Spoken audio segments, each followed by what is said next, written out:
Morning everyone, welcome back to another mini blog. আজকে সকাল সকাল এই কিউটিটার মুখ দেখে কিন্তু সকালটা শুরু হলো। সকালের ব্রেকফাস্টে ছিল ডাল, রুটি আর কলা, তার সঙ্গে ভাইকে একটা রোল করে দিয়েছিলাম আর তার সঙ্গে ছিল কফি। তারপরে চলে এসেছি আমাদের কুমড়ো বাগানে। কুমড়োর যে ক্ষেতটা হয়েছে বাড়ির সামনে, সেখান থেকে কিছু কুমড়ো ফুল ফুটেছে, সেগুলো একবারে গুছিয়ে তুলে নিলাম। আর এই ফুলটার নাম কি তোমরা কে কে জানো অবশ্যই বলো তো কি নাম এই ফুলটার।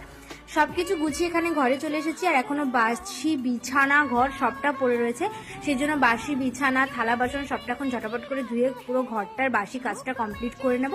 তারপরে বাকি কাজটা তো তোমরা পরবর্তী মিনি ব্লগে দেখবেই।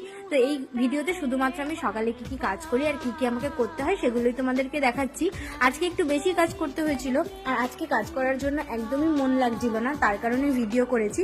কারণ ভিডিও করলে দেখবে কাজ করতে ইচ্ছা না করলেও কাজ করার ভিতরে একটা এনার্জি থাকে। সেই জন্য আমার তো যেদিন কাজ করতে ইচ্ছা করে না, আমি ক্যামেরা অন করে কাজ করি, তাতে আমার কাজটা হয়ে যায়, মনটাও ভালো হয়ে যায়।